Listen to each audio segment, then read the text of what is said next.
නපුරු හැන්දියා 23 වන දිගහැරුම රචනය ඍෂි රාජපක්ෂ.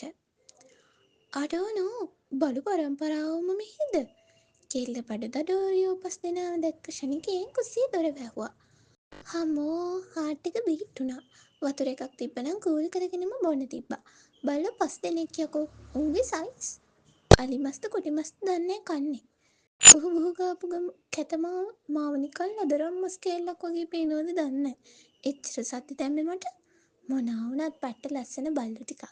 ඕකුන්ට දර රොට්වයර් නෑ ටෝඩ් නෑ රොට්වයි අනේ මන්ද ඒ වචනේ කියා ගන්න බෑ.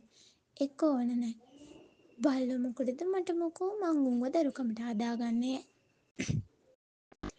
කෙල්ල ඔලුවත් කස කස ෆ්‍රිජ් එක ඇරියා. මුළු ෆ්‍රිජ් එකම පිරෙන්නේ කීක ජාතියේ පළතුරු වර්ග නම් කොට ගහලා තිබ්බා. පළතුරු දැන් කන්න බෑ වගේ. ඊට කලින් පිටි එකක් බොන්න ඕනේ. කෙල්ල ෆ්‍රන්ටි කබඩ් එක ඇරලා ලොකු පිටි ටින් එක එළියට ගත්තා. මෙච්චර තාර පිටි ටින් එකක් මොන එකටද බං? යේෂු දෙව්වයියලා වරුද්දකට මැති වෙන්න පිටි ගෙනල්ලා තියාගන්නවද කොහෙද? කෙල්ල තනියම hina වෙවි කෝප්ප දෙකක් අරගෙන කෙල්ලටයි කොල්ලටයි පිටි වීදුරු දෙකක් හදාගෙන ෆ්‍රිජ් එකෙන් චොකලට් බිස්කට් පැකට් එකකුත් අරගත්තා.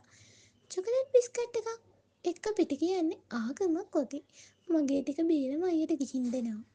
කෙල්ල ෆෝන් එක අරගෙන FB එකේ වටයක් ගහන ගමන් පිටි වීදුරුව බිව්වා. අමුතු රහයි. නිකම් බලු රහයි. ඒ වුණාට ඒක පට්ට. මොනවා වුණත් හොඳ පිටි වර්ගයක් වෙන්න ඇති.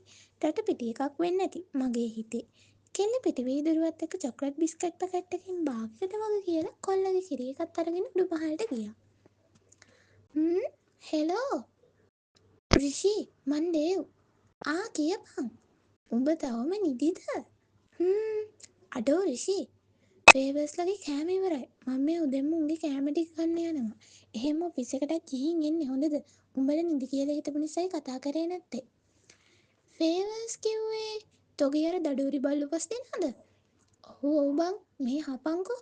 මම මේ කෝල් එකක් ගත්තේ උන්ට මට කිරි දෙක දෙන්න බැරි වුණා. රිෂි උඹට දෙන්න බැයිද?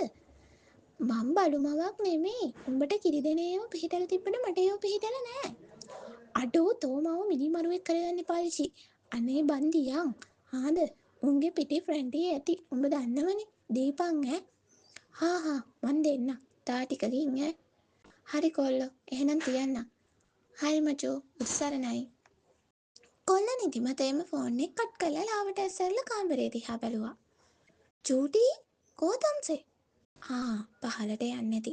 ලාවට මතකයි වගේ ෂර්ට් කෑල්ලකුත් ගහගෙන පල්ලෙහාට ගියා. කොල්ල ඇඳෙන් නැගිටලා ටවල් එකක් අරගෙන වොෂ්රූම් එකට ගියා. කේෂූ මොකද නිකන් බඩ කුරුපුරුස් ගන්නෙ?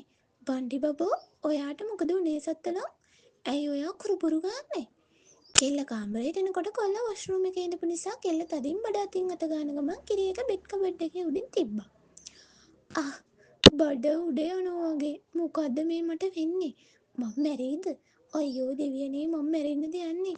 අනේ අම්මෝ. අයියේ කෝයා කොල්ල වතුර මල යට ඉඳපු නිසා කෙල්ල කතා කරා කොල්ලට ඇහුනේ නැහැ.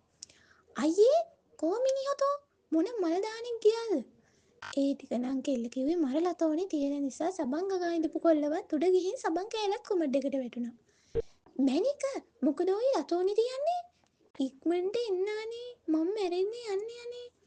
ඊළඟ